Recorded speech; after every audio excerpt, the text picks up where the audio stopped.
Hey, what's going on, everybody? Welcome to the Comeback Corner, episode 2. Thank you guys for tuning in last week. I had great responses. If you haven't checked out the episode, please do. It was a little bit of a watered down version into my life. Tonight we're going to talk about. We talked about the timeline a little bit of my addiction, and we didn't really touch base on why I'm doing this. So tonight I want to touch on why I'm going to do this, the reason behind it, and I'm also going to take you guys through a typical day in my addictions. I mean, we'll see what happens. Either pinpoint a little bit on certain drugs or certain issues, and then maybe walk you through a day of what my life is like now. So sit back, enjoy, relax, and let's do this. So lately I've been getting a lot of feedback as to what I'm doing, or people don't quite understand. And at first I didn't really understand what I was doing either. But the more and more I think about it, my deal here is to help people.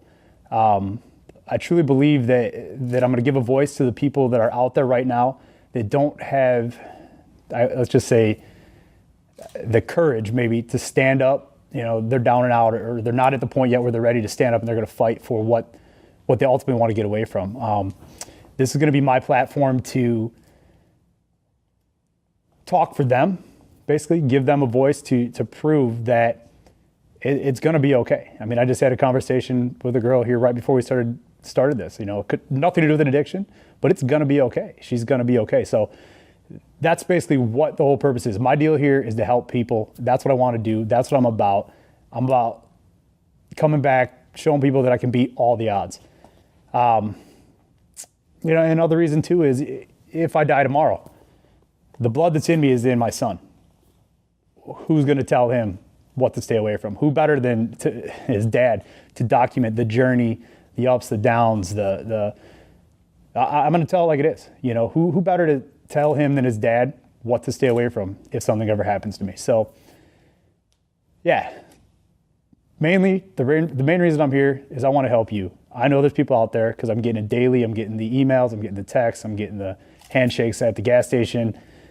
Just everything I'm doing right now is here to help you guys. So I'm not going to go into specifics actually yet to the nitty gritty of the XXX version, if you will, of what my life was like. But I'm going to give a general overview of what a day in Mark Jennison, the addict, was like. I am going to be coming out here with a book I'm working on right now. That's going to be a full timeline of my struggles, and it's going to have everything in there. There's going to be no holds barred. So it's going to be pretty intense. I mean, if anyone thought that stuff I had before was intense, I'm going to tell the truth in this one, and it's not going to be pretty, but it's going to be real. So a typical binge for me would start as anyone else would do. They'd have a couple drinks. Next thing you know, they're going home. My friends are going home. I'm continuing drinking that night. It just slowly evolves. Let's just take it right wide open. I'm having a beer. I'm an addict. I'm getting as messed up as I can be because I'm the best addict I can be. And I'm going to turn that day into 2, 3, 4, 5, 70 days in a row, whatever I can do. A typical morning for me when I was let's just say I'm 5, 6 days into the binge. I'm getting up or staying up, whatever. I'm drinking the empty beers that are around my house, or I'm searching through my cabinets and I'm drinking the vodka. I always had, at some point, 5, 6, 7 different bags of drugs on me at all different times, stashed throughout the house. And that was just to, probably just to maintain. I'm really having a hard time getting this out because I'm thinking, and I'm just going to be honest, I'm going to talk about the shit that nobody sees. My friends saw me. I was fun. I was spending money. I was having a good time. I was binging. But what nobody saw was when I went in my room and I'm locked in my closet crying. I'm sticking needles in my arms. I'm smoking meth and then shaking, my heart shaking, typing on whatever girl I could on the internet at the time. This is back when I was young. Figured out what MySpace was. I don't want to paint a good picture of what addiction was to me. although I was able to do some really amazing things that most men wish they could have done, it absolutely makes me sick. I can go through trips to Las Vegas, spending $20,000. Atlantic City, I don't know. I mean, I'm sure we could tell some stories about that later, but gambling, away, money on end, dollar after dollar, gone. I pretty much sucked. So for me to even talk about a typical day, there's nothing typical about it. I would take everything that I could to the extreme for weeks on end, to the point where I couldn't get up in the morning without putting some sort of substance, some sort of foreign substance into my body. And all the while, as I'm doing this, I'm still running what I think is running a company, but in reality, I'm running it into the ground because it was my fault.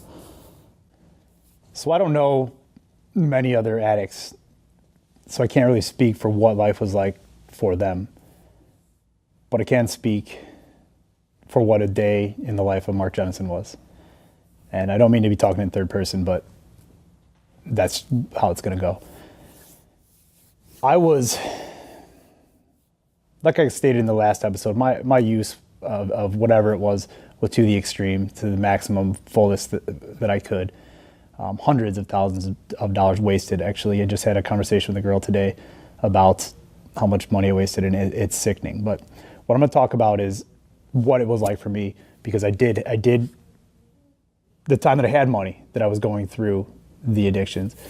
You know, everyone uses drugs and alcohol or the gym or food or whatever they have. They use it to escape the reality that they're living in. When I had that addiction that I have, and the amount of money that was going through my hands a day, there was nothing I couldn't do. If I got too drunk to drive, I had limos. I had enablers are all around me at all times, because either A, I could afford it, or B, people cared about me enough to come get me, or C, there was just enough leeches around me that they wanted to take from what I had. And so every day was different for me. There was no typical rhyme or reason as to what I was drinking, what drugs I was using, how I was feeling, what mood swing I was in, who I was. I mean, let's just be honest. There was days that I didn't even know who I was, or I woke up somewhere, didn't know where I was at, or who was next to me even. You know, when you had that kind of money, everywhere you went, there was an escape. So there was always a way out. If I didn't, things didn't go my way, I didn't want to hear from my dad, I didn't want to hear from my brother, I didn't want to hear from my buddies, I would pay probably to keep them away. I mean, I can remember vividly, you know, my dad, who probably was trying to help me at the time, you know, I would give him money to get away from me, just try to pay him off to get away from me. There was nothing good about me. I'm all about bringing good into this world, but I brought nothing good. I was not a productive member of society. Just because I was able to make money, that means nothing. I was poor. I was poorer than a bum living on the street.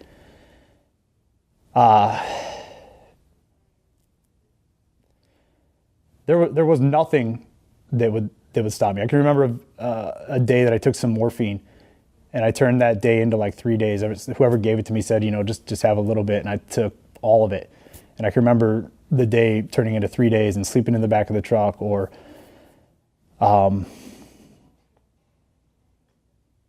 yeah, man, there's a lot of bad days.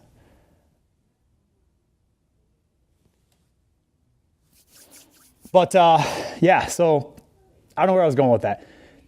My daily addictions cause nothing but pain, harm, grief, sadness, disaster to thousands of people's lives, directly or indirectly, one way or another. So my intention is to fully bring it back, pay it forward, and fix everything that I've done. I don't know if I can fix it, but I can clean up my side of the street.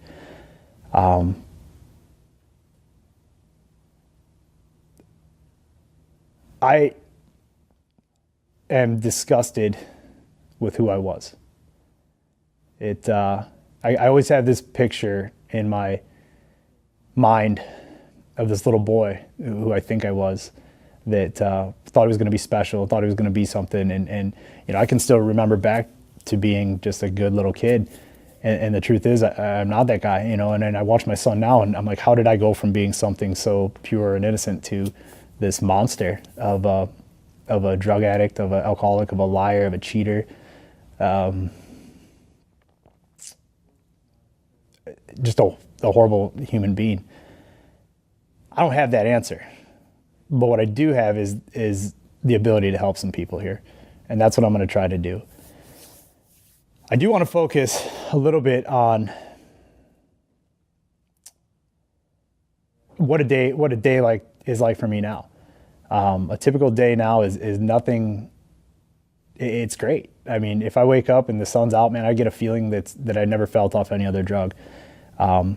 If my son's there, I'm up, I'm singing. I mean, we're dancing. I dance to Spice Girls or something. I don't know, whatever crazy thing I'm singing to him. But the point is, I'm up. I get up every day. I thank God.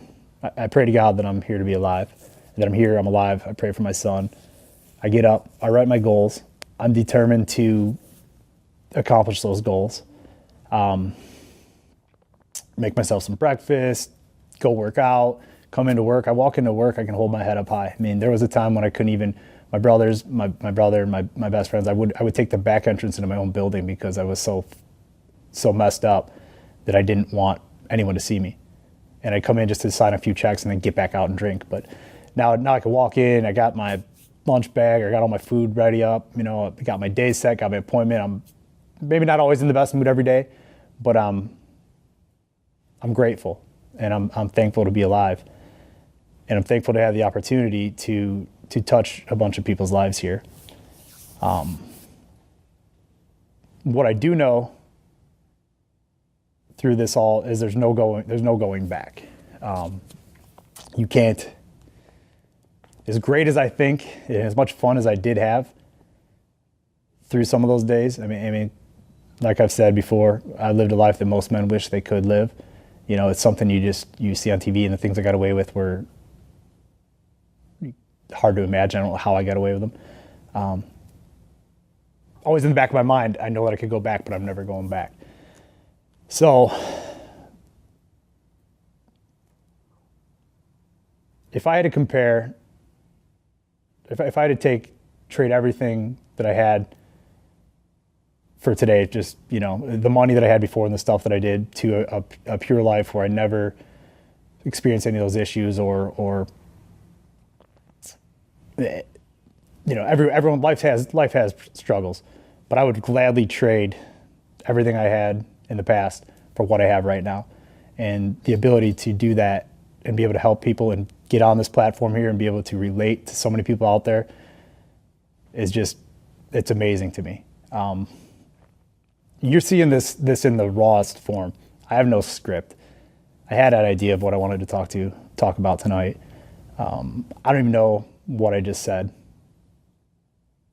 but I know that I'm going to keep going and keep coming back and keep focusing on the future and making changes for people's lives every day, starting with mine, starting with my son, starting with Q and his organization here, starting with Eric over here, starting with Brian, Matt. I'm going to touch everyone's life that I can. So there is one thing that I want to talk about, and it's the most valuable thing that I lost, but it's also the most valuable thing that I earn every day, and that is my time.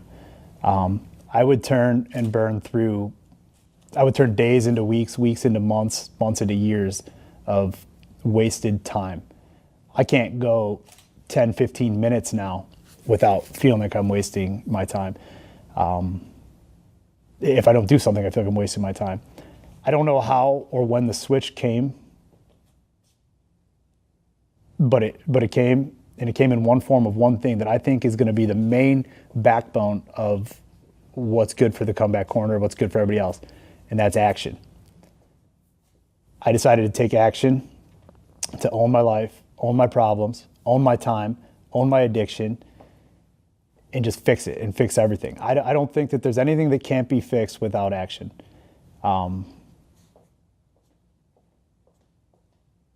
There's no point to just talking about something and doing something and not doing anything about it. So if there's one thing we're gonna really focus on right now, that is taking action. So anyone who's out there on this second episode watching me, and I don't know where this is going, but the one fix that I've had to every problem in my life is I took action for it. I took action. To build my company, I took action, massive action. To ruin my company, I took massive action. To be the best salesman, I took massive action. To go to rehab, I took massive action. There's not one thing in my life that hasn't been accounted for due to action. So I challenge everyone out there to just look at your own situation in your life right now. What things can you do to take a little bit more action, a little bit more accountability, and actually own the situation? But anyways, that's it for episode 2. Like I said, if you haven't seen episode 1, go check it out. If you need anything, get a hold of me on my Facebook, get a hold of me on my cell phone. Everything's out there, and just be awesome.